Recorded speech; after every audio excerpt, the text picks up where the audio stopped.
Good evening, and welcome to We All Gonna Die Wednesday. Livingston Man, do the damn thing. Good evening, and welcome to We All Gonna Die Wednesday. Livingston Man, roll that beautiful beam footage.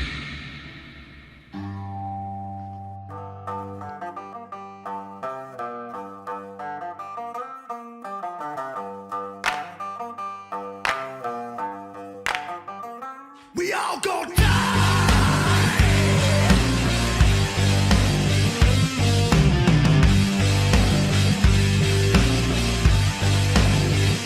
We all gonna die!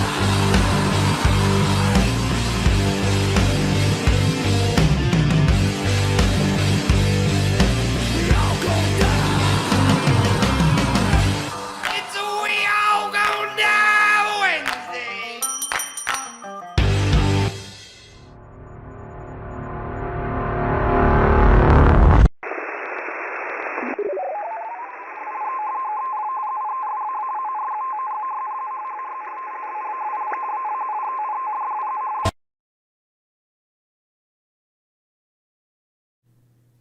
Boom. We All Gonna Die Wednesday. The Virginia Bushcrafter, Rescue, Grit and Grace the Farming Florist, Loretta Hooch, Teresa Buchanan, Scott Hummer, Betty Lou Towert. Who else we got in here? Red Cardinal 3, good to see you. Hunter and 25, William Kays, Southern Tier Prepper, what's good? Multitasking. I'll be pretty quiet, but I'm here. Appreciate you. STP. Gnostic Nomad, what's up? Hope everybody's doing well this Wednesday evening, the 8th of Rocktober.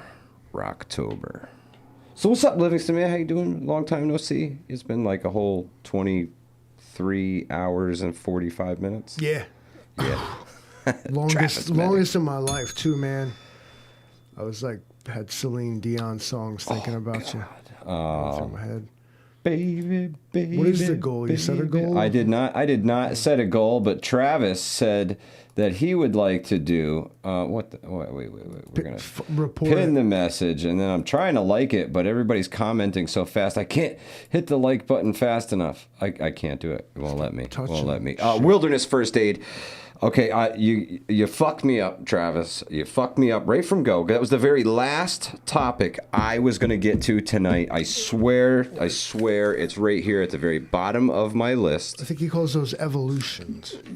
Yeah, the very last evolution of the evening, Mr. Medic, was Wilderness First Aid and why it is so important to preparedness. You know what? Fuck it. It's October. This is Yingling Oktoberfest. Cheers, Livingston Man, to We All Gonna Die Wednesday. 141 trips.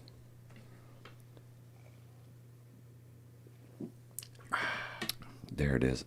Oh, delicious. That's probably better than what I'm drinking. Yeah. That's really good. Hey, Youngling's decent. America's oldest brewery or whatever. Cool. Yeah, Good job, cool. guys. Yeah. Appreciate you sticking that. around. Appreciate that. Don't you go changing now. So, Why have you brought us here? 141, nowhere to run. America.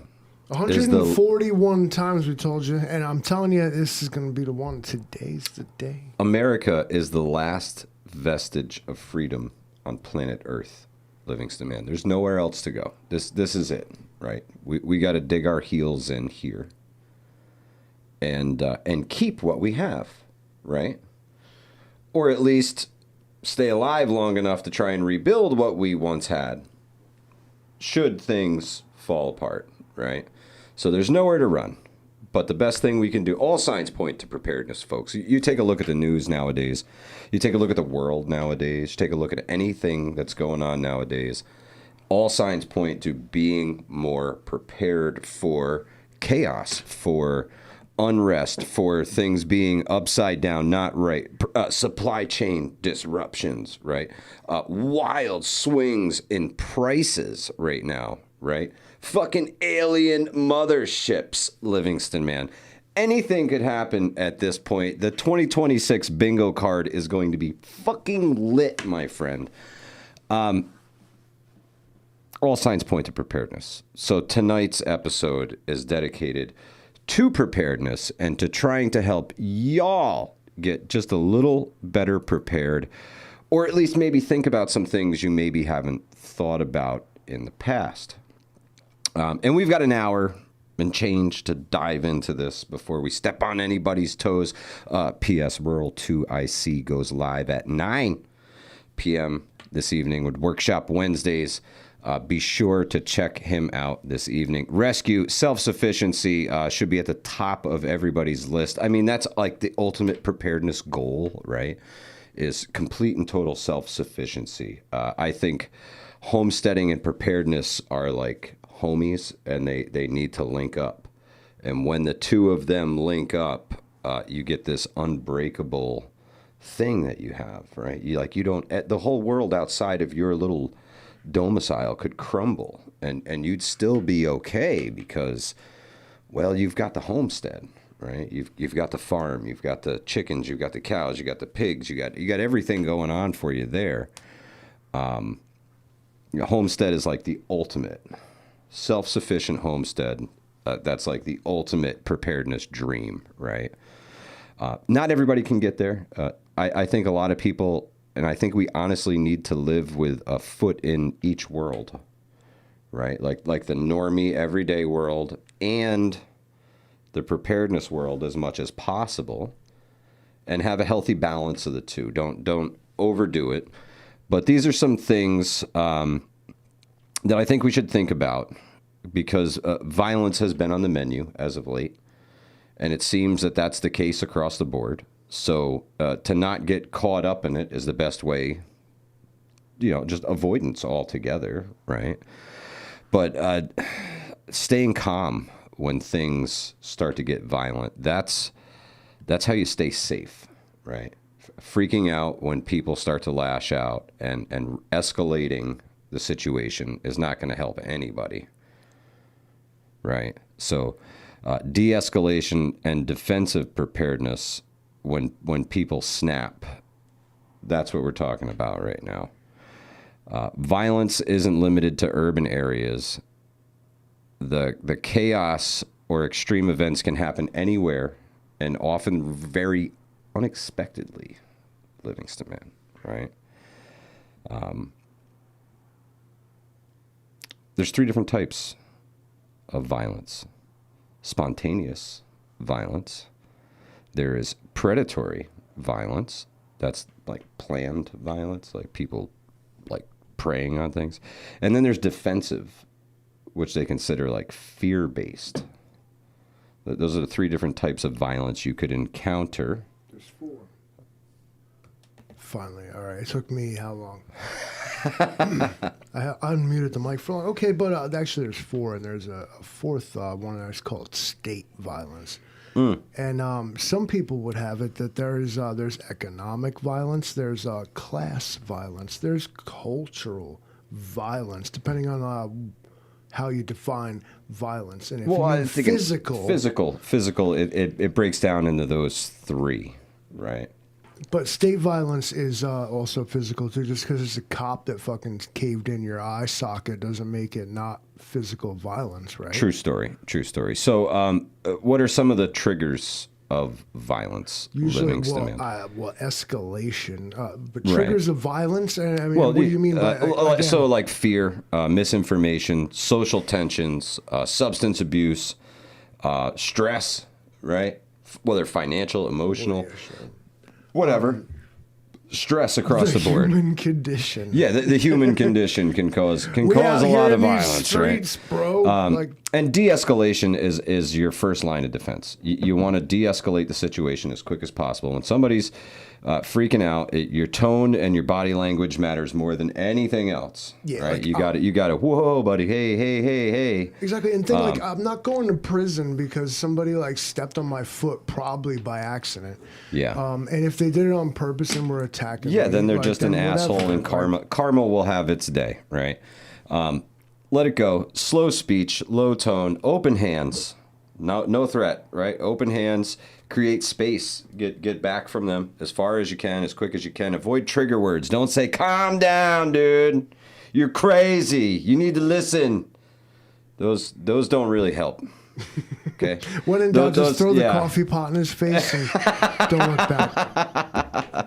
Don't look back. You want to listen. Listen to them. Listen to the people and just keep distance. Keep gaining distance. Right. We don't want to stay there. We just want to keep fading away. Just keep fading away until we can make our exit. Right? We don't want to hang out. We don't want to get tangled up in those situations. We can't let that happen. We don't match the energy of the psycho that's coming at you. You try and bring their energy level down, right? Calm them down. The more hyped up they are, the more the adrenaline's kicking, the more they're ready to go. Just give me a like, how you doing? Just not a good thing.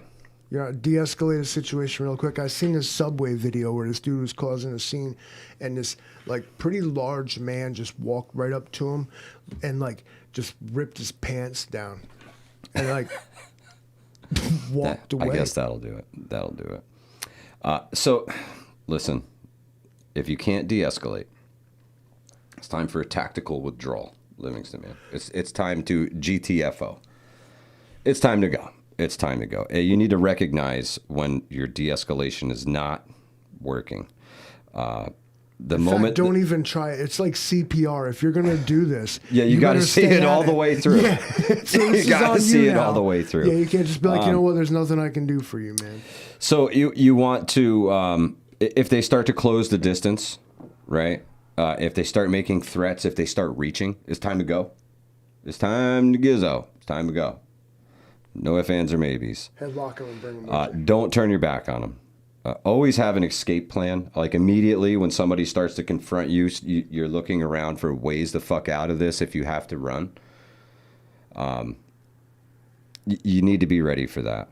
Never turn your back on them. If you can leave, right? I mean, just walk away. Just back away, get in your car, drive away, run away, bike away, get on your fucking little skateboard and go. Get out of there. Not something you want to hang around and deal with.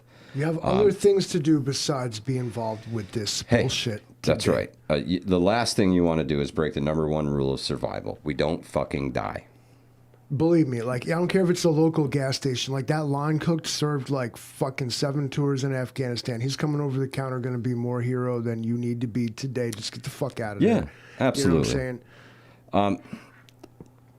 Your readiness needs to be defensive in nature, right? Your preparedness. You should know the self-defense laws where you're at. If we're talking austere environment and all bets are off, then all bets are off. You know what I mean? To each their own. Without rule of law, here we are. Do what you want. Live your life. Live your life.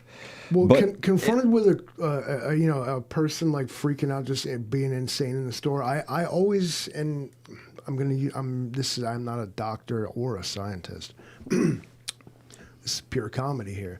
Follow me on this right now. So if your toddler was having a tantrum in the store, you'd be like, cut it out, don't, and make bigger scene. Okay, but no, don't do that. What you do is you throw yourself on the floor and have a tantrum too.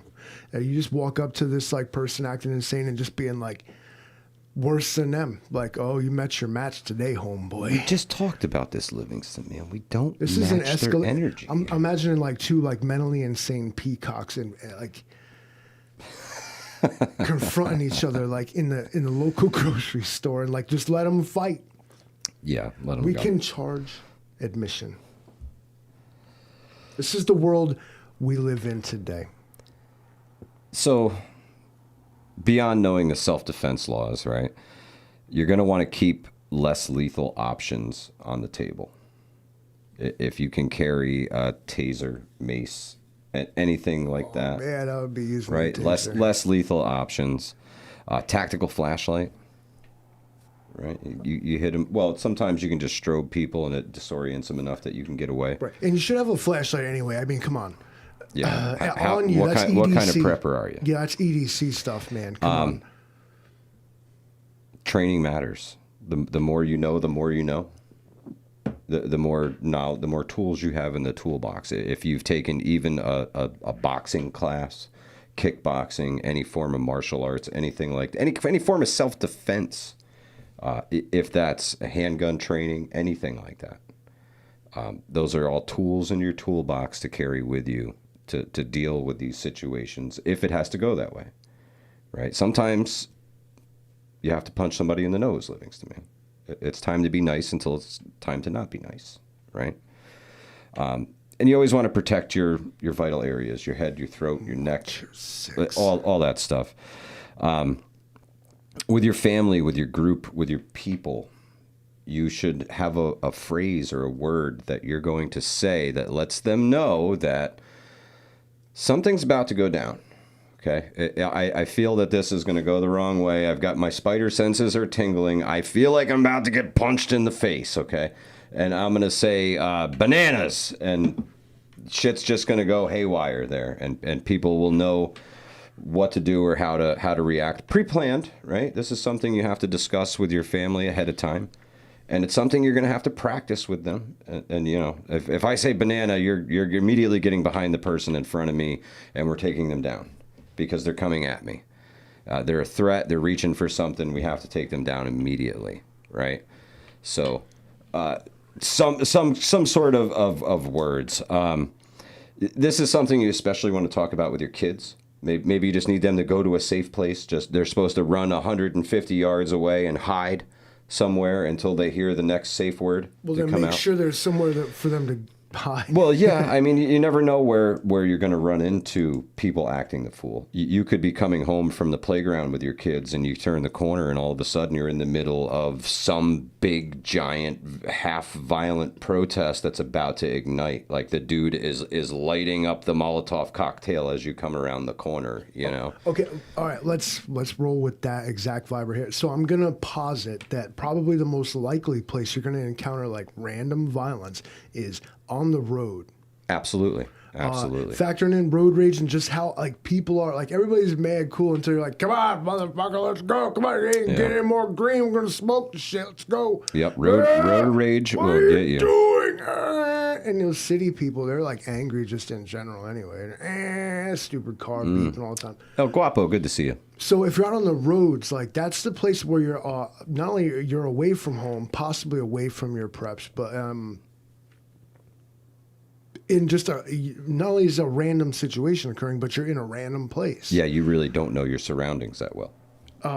So keep that in mind if you're a person that spends a lot of time in the car, man. And like, I'm always like, be easy with that road rage thing. Yeah. All the way back when we were teenagers, all these dudes want to have hard dicks and be on the road, yelling at cars, and always be like, yo, like I'm not like some like pussy or whatever, but it's that. Like, you don't know what's in that car. You don't know what's going to get out of that car. You don't know what's going to come at you from that car. And, like, just be easy, man. True story. Yeah, give everybody the benefit of the doubt. Especially nowadays. People are stressed to the max, man. Everybody's paycheck to paycheck. Everybody don't know if they're going to make it to the gas station. Everybody don't know if they're going to have enough money to get a pack of cigarettes. Maybe they don't have enough money for cigarettes and they haven't had a cigarette in 2 or 3 days. Maybe they really on edge. You know what I mean? The world is spiraling out of control, especially here in the good old U.S. of A. It's not looking so great. It's not looking so hunky-dory. Despite what they tell you on TV, it really doesn't look that great. They're literally sending military to the cities, left and right. There's ongoing court battles about whether you can send the National Guard to my city. You know, the Constitution says, like all of this other stuff says. They use it as toilet paper. Right. But in the interim, all of these things that we are discussing here are things that could happen when there still is rule of law. Things could happen tomorrow. So some things to think about is post-incident, right? If something like this happens, if you are confronted with violence, right? If you have to respond to people being violent in your face, trying to incite violence, if you have to defend yourself, right? Once you're safe, you need to call the authorities immediately and let them know what happened. You need to document everything while it's fresh in your head, even if that's hit the record button on your phone and just tell them everything that just happened. Just I had to think about it for a minute. Speak it all to the camera on the phone and record it and just document everything that you can. When you said like the kind of the trigger word, safe word, whichever you prefer. I was like, if I was to ever turn to Mrs. Livingston and say, call the cops, she would know that I was about to do some shit. Because that's something. Noodlehead, good to see you. That's something I would never say. Yeah. Another thing is you don't want to retaliate or pursue. Your goal is survival, not justice in the moment, right? Number one rule, survive. Disengage, get away. GTFO. Survival is the goal. Then it's important to mentally decompress from the situation you just went through. It's in high intensity shit. You're gonna need some time to decompress. You might even want to see I want that a hostage therapist. blanket. You know? I want to sit in the back of the ambulance. We got to come in like slow, like with the pocket 3. I'm sitting in the back of the ambulance, sweating, with the blanket on, and they're like, "Are you okay?" Like. Yeah, I'm gonna be all right. The paramedics are leaving. I'm gonna be like, okay. Vitals look good. He's gonna be okay. And you gotta be. I'm not okay. Is he? And you gotta be like, is he though? Apocalyptic awakening. Good to see you, brother. Hope all is well. Karen Tamora says, "What if you have to engage and you're winning?" They just fucking teabag him. And... That's how they do it in the video games, I guess. So we're not going to get into all this because again, I love that the internet conversations are beautiful. The after because they always go exactly where you said like don't go. Everybody's like, but what if like you're whooping his ass though? But we was trying to not fight him in the first place. We were supposed to leave the fucking situation, but now Karen, we're stomping him the fuck out. Yeah, everybody else gets in on it too. Now it's bad. You know, come on. Yardbird says, you have to know what you're going to do before it happens. So no matter what the scenario, you can react instantly and instinctively. Fantastic advice, Yardbirds. Donald, giving us his whole budget breakdown. What is going on, Donald? What does it mean, though? All right. It means Donald gets money. Money he's got. That's 50 cents. Back to the preparedness. What is... Got him. I think I detect that. I'm getting AI vibes. I think it takes one to know one, Donald. Listen. What are you doing? Listen. After the mental decompression. Eric, N1RV, trying for top fan. You are like the physical sponsor of Hudson Valley Prepping and Survival. We exist like because of Eric N1RV. Like, yeah. Brought to you by. For all your N1RV needs, see Eric N1RV and give him money. That's right. That's right. He can't spend it here if you don't spend it there. Phil R says, train for FAFO. Amen. Amen. Listen, violence can shock even experienced people. When something like this goes down, even the most experienced people can be rattled by it, right? You need to practice mental scenarios, the what ifs, right? The train for FAFO, not only physically, but mentally. Run yourself through these scenarios. If I get cornered here, what am I going to do? If the Livingston man picks me up and tries to, what was the word, Livingston man? Defenestrate you? Yeah, right out the window. Right out the window. How am I going to react to that? You never know. When bots go wild, he's going to yeet me out the window. I need to know what I'm going to do. I'm going to smash him with Katrinka's horse as hard as I can and try and dip for the door before he can yeet me out the window. Yeah, spread your arms. I've thought about this. And just, I can't get you through. I've already thought about it too. Now that you brought it up, now I got to consider it. The biggest I got to figure out how to throw him out the window just to prove a point. The biggest thing to remember is to try to stay calm under pressure. Well, they try to throw you out the window. You guys got to be like... Correct. Yes, you have to stay calm under pressure. When they're trying to throw you out the window, you're trying to stay calm and think of a way to get out of the situation that you're in. All you need is like a reversal. You need to just figure out the steps to throw them out the window. Like, psych, you thought. Oh, yeah. Yeah, you thought you had me, but in reality, you set yourself up for the rock bottom out the window onto the asphalt. I'll follow you out to RKO. You're right out the second fucking story. I don't give a fuck. We died together, Mr. Bond. Ha ha ha. Violence is chaotic. Our response to it doesn't have to be, right? Fuck, now you got me like kind of like thinking maybe what if it is though? You're talking about talking them down. I'll show you crazy, you son of a bitch. Let's do this. Preparedness is not paranoia. It's responsibility, right? If you stay aware, stay calm, stay kind until you can't, then you stay alive. That's the ultimate goal. Survival, number one goal. Your number one buddy guy. You stay alive. You can just leave. Yeah. And that's like a parable, really, a fucking proverb, like a hymn from the Bible. Is like you can any. Thou situation, shall not get yeeted out the window. I think it's like that. Please don't yeet me out the window, Mr. Livingston. Don't deserve to get yeeted out the window.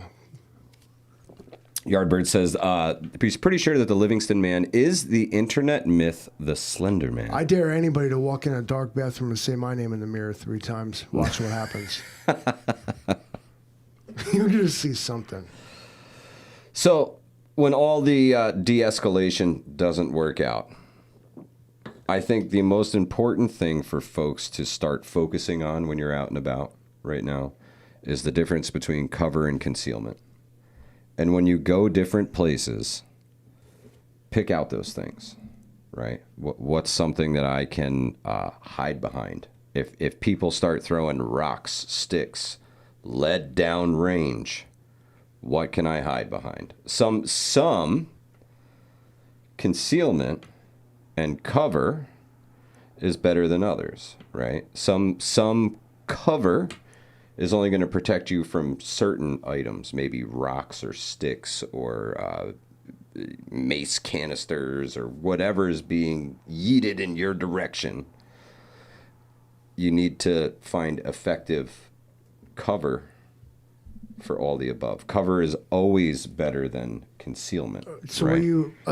So cover being that which would protect you from flying projectiles and otherwise like bodily harm. Oh yeah, absolutely. If people are throwing bottles, rocks, bricks, sticks, whatever they're throwing.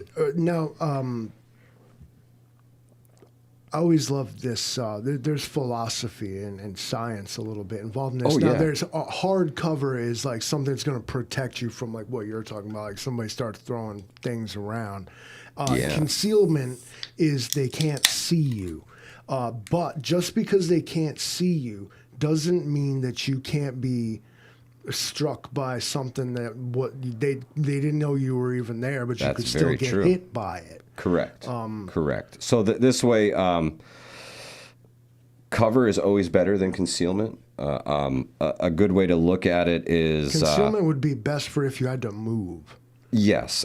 Concealment is if you don't really want to be seen. Cover is if you don't want to be hurt, right?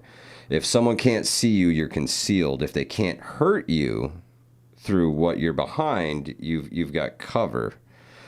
The best spot will give you both, right? Cover and concealment. You're going to hide. Nobody's even going to know you're there. You're behind a brick, a block, a stone wall. You're behind a very thick tree that can hide your whole entire body from whatever direction these things are coming from. You're behind a building, right? You're finding ways to retreat out of there from that, right? Fall back, get out of there, and you're going to run from cover to cover to cover to concealment to as fast as you can out of Dodge. Your heels should be bruising your tuchus while you run away. We're not hanging out when lead starts flying.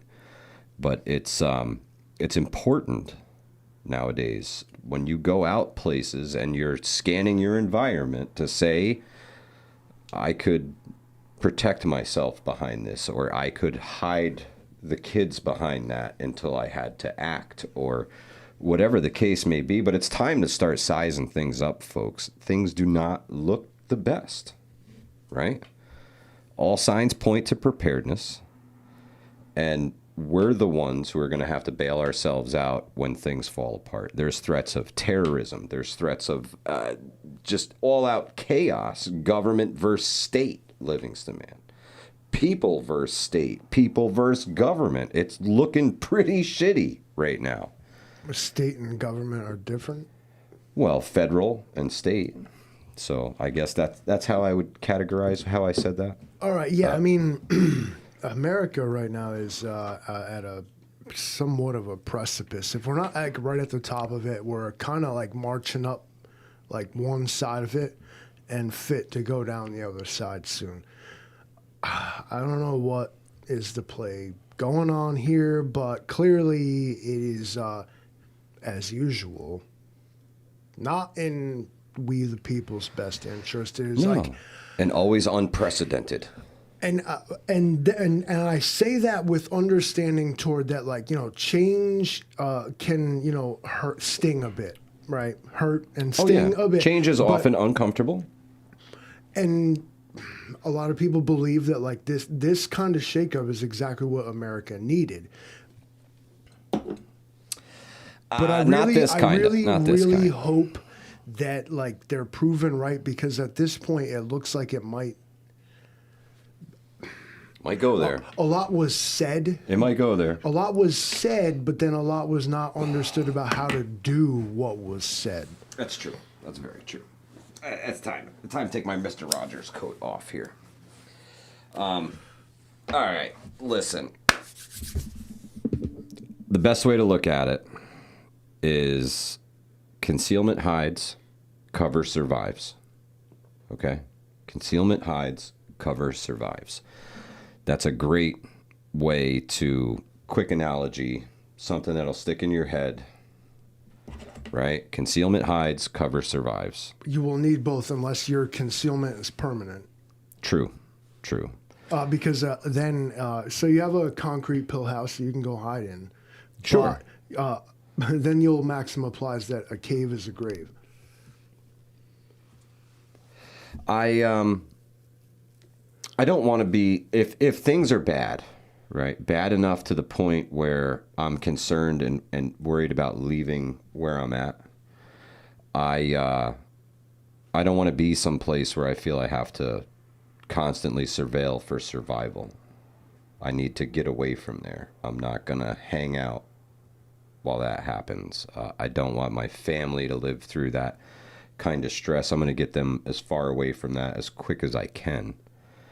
And if I can't get out immediately, the very next thing I'm going to do is go as gray as fucking possible, right?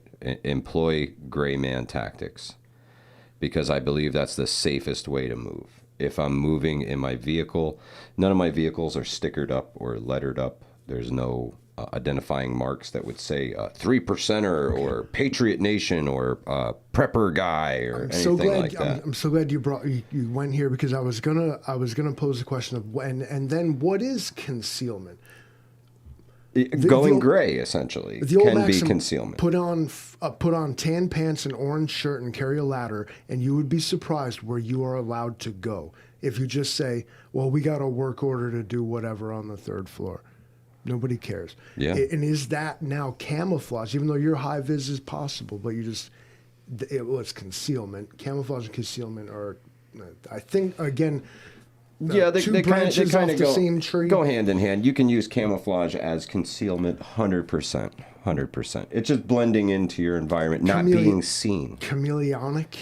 Not being seen. Not being seen. It's gray man. Travis says, if I feel attacked, I drive a billboard. it's gray man is what you're getting to. Travis, you kind of just look like somebody. And listen, I'm sure Travis understands that maybe at some point he may have to peel the lettering off his car because it will not be safe for him to drive around advertising the fact that he is a medic when things are not so great. Oh, you think you can just remove the mark when Listen, gray man is not about fear. It's about strategic invisibility. Okay? I am not trying. I'm not afraid. I'm not afraid. I don't want to attract any attention.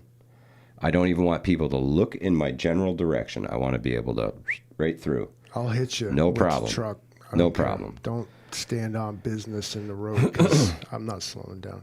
You always, if I had to go gray man and I was going through New York City tonight and I had to go near Yankee Stadium, wearing the attire I'm in right now, I'd need to buy a shirt from a street vendor and put a Yankee shirt on to really blend in. This is going to stick out down there. I'm going to look like the oddity with my salmon fishing shirt on. Like you're here from Florida or something. Yeah. I should have flip-flops on, right? But gray man is different in every situation, right? You basically want to look like just like a non-issue, just an NPC. Correct. Even this shirt has too much on it to attract attention. Somebody may be attracted to it. I don't want that. I want a plain shirt, no nothing. No logos, just black, blue, gray, tan. That's it. No logos, no nothing. Keep it moving. Right? Move with the flow. Avoid eye contact with people. We don't talk. We cover them. We wear long sleeve shirts. We don't let anybody see anything that could attract any attention. Right? If your face is tattooed, I recommend wearing a mask or something. Whatever you got to do to hide any identifying markings, anything that would attract attention, that's going gray. Ed Case, right? You can go ahead and speak for yourself, bro. Okay, I'm on that shit. I was a criminal informant. I had to be there. I was on assignment. You also don't want to talk a lot. If you're on foot and you're moving with a crowd of people, keep very low hand movements. If you're moving with other people, you just keep them close, keep going. Don't attract any attention, right? Don't show fear, excitement, or leadership unless it's necessary. You just go. This is fucking demoralizing. So we're just supposed to be subjugated by whatever's happening and not show leadership. Don't stand up for yourself. Just get in the herd and march up the interstate. If you're trying to get out of Dodge and get to your safe space with your family, yes, that's exactly what you do. You go gray, you blend in with the herd until it's time to break away from the herd. If you get caught in the herd, you have to blend in with the herd until it's time to break away from the herd. Right? Don't follow everybody. And don't let them follow you. This is a blueprint to like stifle resistance to tyranny. You keep sounds like a relaxed posture, slow, deliberate movements. Right? We're not trying to attract any attention. Heads up for awareness, but don't scan like you're a security officer. You know, the guy stands in the back and he's looking at everybody. See. What's going on in here? What we got down there? Yeah. Looks like one of them down there. Nope. Don't do that. Please. Guaranteed it's going to be some crew please. White dude. Don't keep your hands in your pockets. Don't look threatening. Don't look, just chill and go with the flow. You can look like the stressed guy like everybody else. Look around, see what the people around you are acting like, and maybe imitate them if you have to. Right? If this guy keeps rubbing his head and you should probably. He doesn't have a plan. He doesn't know what he's going to do. They took us all hostages. They'd be like, yo, everybody start coughing. Yeah. Everybody just start coughing. Yeah. We're going to freak them the fuck out. Like, fuck these dudes. Watch this. Everybody's there freaking just coughing and shit. Stick your finger down your throat and start puking. Let's make them. So there's a reason why this works in chaos. Livingston, man, in a crisis, in a riot, an evacuation, people look for leaders to follow, threats to avoid, and targets to rob or blame. That's when you go gray. Because people look for leaders to follow, threats to avoid, and targets to rob or blame. So if you go gray, you're none of the above. You move to safely without drawing any eyes. You buy yourself time, space, and safety. When everyone's panicking, the loudest get noticed, the quietest get out.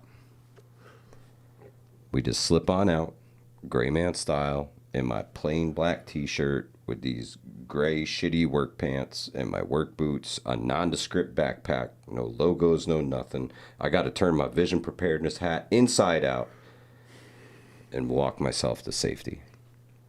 All the way to the Ohio border, where this way, like he will be. He can turn the hat. Then I can back turn the inside hat out. around, and then they will accept me into the land of Let Ohio. him cross that Golden Bridge, across the Ohio River.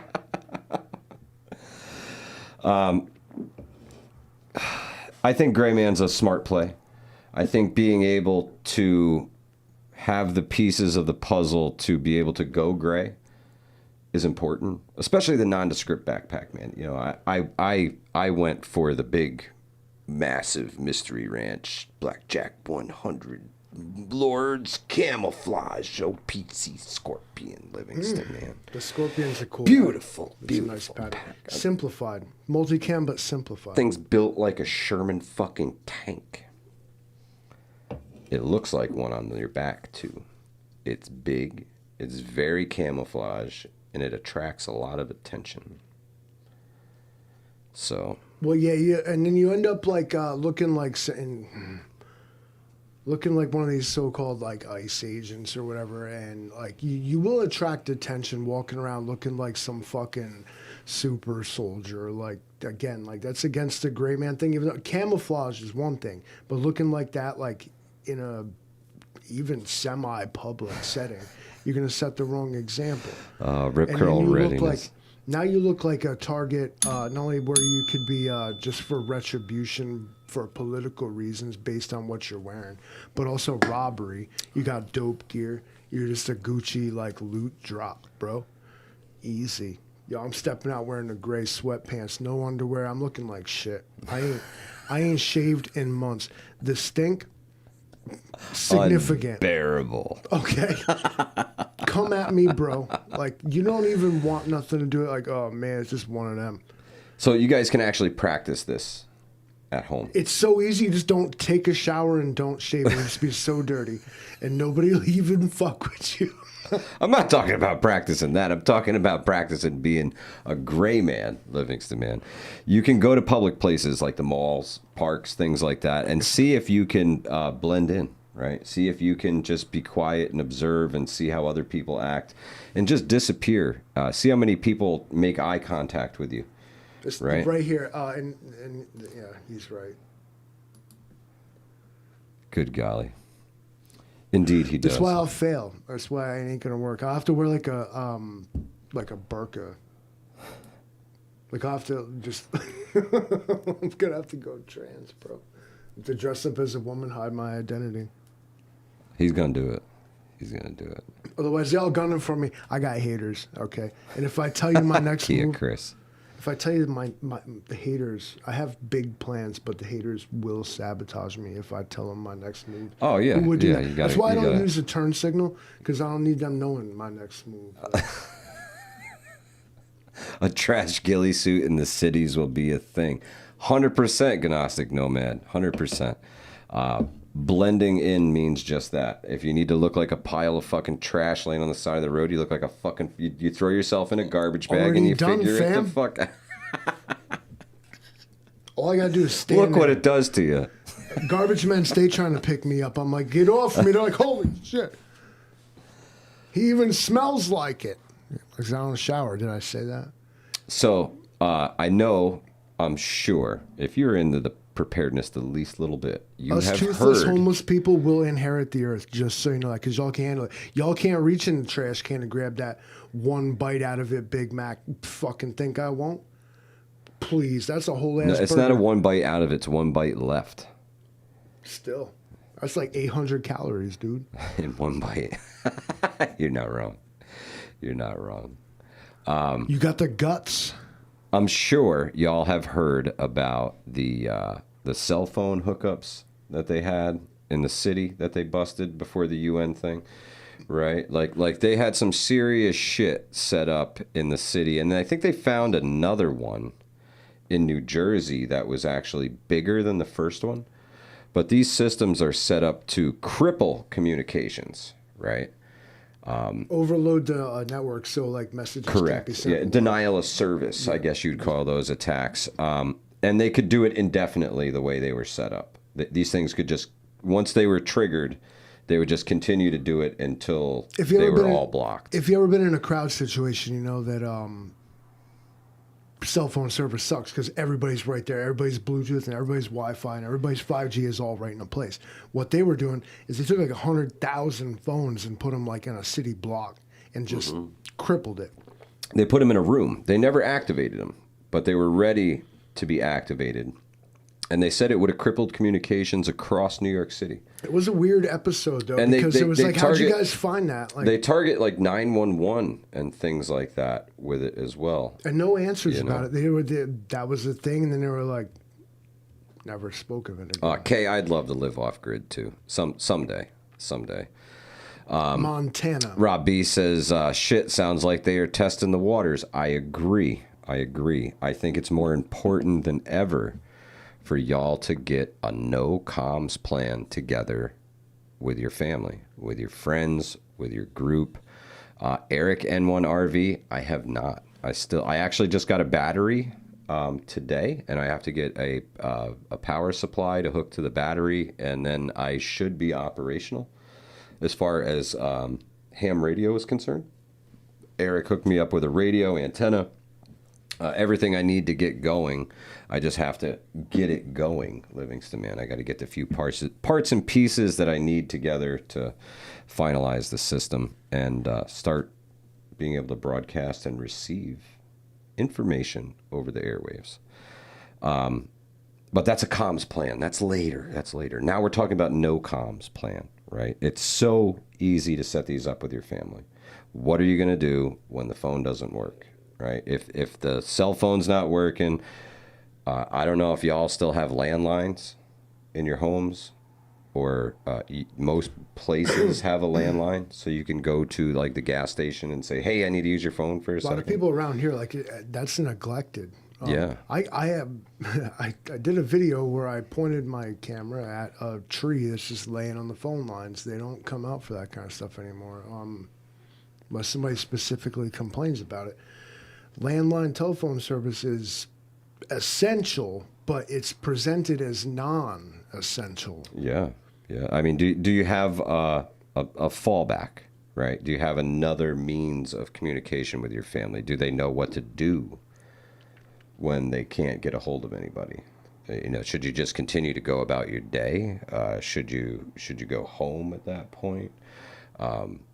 And this is, again, we talk about how personal preparedness is, and this is different strokes for different folks, man. You're going to say, whatever, dude, the phones go down, just, go about your day and come home when it's done, and we'll talk about it all around the dinner table, right?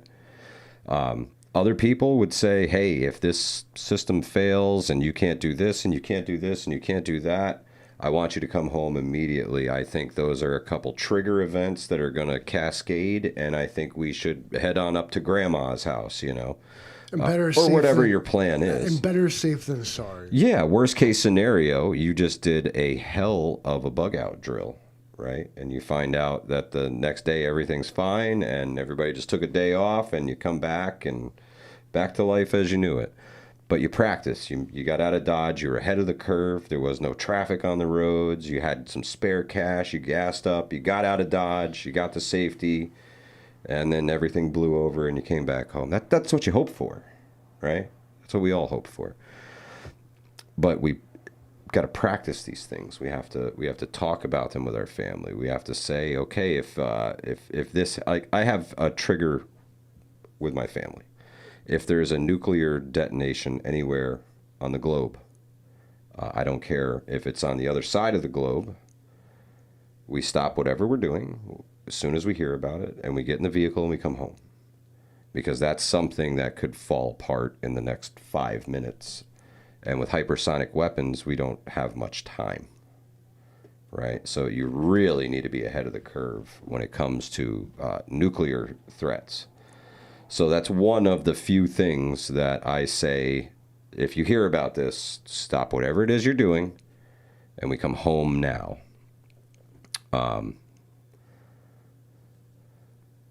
Kia Chris says, GMRS, you won't need a license for any use in SHTF. Absolutely. You're 100% right about that, Kia Chris. But if you can get good with a radio now, for $35, I mean, GMRS license is $35. You go to the FCC website, you give them your card number, $35, it's done. Your whole entire family, including extended family, has a license for the next 10 years to broadcast, up to like 300 watts or some shit like that. So you can really reach out with 300 watts. It's not this little, it looks like a little walkie-talkie, but it's not a little walkie-talkie. These things can pump out some power, especially the vehicle-based units. Midland radios, there should be a link in the description section for those guys. There is. Check them out. Fantastic. They're an affiliate of ours. Amazing GMRS radios, Livingston, man. The highest wattage you can legally put out. I've used them for years since Midland first hit the scene because they always had good, reliable Radios, yeah. Always worked. Yeah, right on part. There's like two kinds of them. There's Motorola's and there's Midlands, and now everybody's making them, and they even got DeWalt ones and shit. Probably Milwaukee. Everybody's got one. Everybody's got it, but whatever. Learn radio etiquette as well. Like nobody likes the guy that's just keying the mic talking all day. It can be in. Rob B says big money for the mobile unit. It's like $400, man. In the world of radios, that is honestly chump change. You start looking into ham radios, you're talking 800, 1200, 1600, 2800 bucks. These things get 1,000-watt power supplies. They're serious. They can pump out a lot of power. So GMRS is just the next step in radios. Eric says 40 meters. I made a contact to Hawaii with 2.5 watts. Radio is amazing. See, if you know what you're doing, you don't need all the fancy stuff. But the only way to figure all that shit out is to get licensed and practice now. Or be the fucking pirate, man. Live your life. Preparedness is so personal. I should get a striker for 10 meter. Breaker 19 copy. I hear you, Phil R. In our last 2 minutes here, maybe longer. Oh, 2 minutes. I didn't even get halfway through this list. We're going to have to get back to it another night. There's a lot here, man. I would hope to call attention to the idea that a lot of this sort of apocalyptic imagery that we're subjected to here is not very much different than what, some of us as children sort of remember, and our parents certainly do. The sort of apocalyptic psychological trauma like that was the Cold War. There's always this existential threat. We're on the very brink of annihilation at all times, you guys. You got to stay alert and stuff. Valid, because that is real. But I hate to be the guy to be like, it never happens. I kind of feel as if there is a case to be made that it's the threat held over everyone's head that makes us conform to a certain zeitgeist, a certain spirit of the times. But it's this overwhelming threat held over one's head that's honestly, we hope impossible and probably improbable. But because the threat of it exists, it is a way to condition us to like act right, do things, perform a certain way, to react a certain way, a test of our loyalty at all times. And you wonder, is it an agenda? Mutually assured destruction is the thing. Anyone who would, quote unquote, launch would inevitably bring that upon themselves. And because you're playing a game that can have no winners, who would play such a game? But folks who would manipulate the game to keep it burning at just the right intensity at all times, but it never crosses over into the worst part, but keeps everybody else in check about it. Well said. Yeah, there's always, for me, Livingston, man, it's... if I didn't prepare, what would I tell my children when I didn't have anything for them to eat? Exactly. What would I tell them when there is no water that comes out of the tap? What would I tell them when there's no lights on? Because it is possible, it can happen. Absolutely. And in fact, Murphy's Law, whoever he was, it will. If it can happen, it will happen. Very true. Very true. Listen, folks, prepared families don't panic. They pivot, right? We don't have to panic. We have a plan for that. We're just going to pivot to this. And if this isn't working, we'll modify it to make it work. We need to be adaptable. We need to be resourceful. And we need to help each other as much as we can.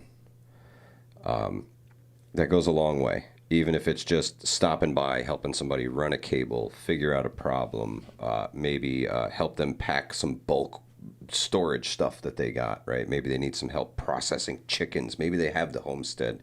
Maybe they need help picking berries or vegetables or whatever it is. If we can help each other, we lighten the load. A little bit of help goes a long way, especially with morale too, right? NC Douglas says, Hudson Valley Prepping and Survival, what is the temperature up there? When I rolled in tonight, I had the shirt on because it was like 60-something degrees and a little damp. It was chilly, heavy wind. Quote, heavy AccuWeather will feel more like fall today. It did. Yeah. It took a while to kick in, but it did. This afternoon, it got windy and the temperature steady dropped. And I think when I came in, it was like 62 degrees. It's supposed to get cold. We're talking freeze warnings here in the Hudson Valley over the next 24 to 48 hours. So if you have sensitive plants outside, now's the time to do something about it, folks. If you're in the Hudson Valley and you got sensitive plants, go cover them. Go cover them up. The paper dog food bags. Put them over your is that what does it? Well, you got to remember to take them off. That's the other part of that, too. Yeah. You can't just put them on there and leave it. Johnny Highwood says, screw it, run around like SpongeBob with your head on fire. That's the way to go. It's funny that you said that because that's what I imagined. Oh, yeah, that's what it's going to look like, for sure. But if you can be calm and be chill and have a plan and go gray and just all the better, right? I really appreciate y'all being here this evening on this We All Gonna Die Wednesday. Thank you so much for investing your most valuable resource with us, your time. I hope y'all stay safe. Remember, we learned that defenestration is throwing something out of a window. Defenestration. It's a word you can use, and it's cool. It's like 5 syllables. Yeah. Stay safe, everybody. Stay smart. Keep your head on a swivel. Who knows what comes next? But all signs point to preparedness. Appreciate y'all. Hudson Valley Prepping and Survival. Out of here. Good evening, and welcome to We All Gonna Die Wednesday. Livingston Man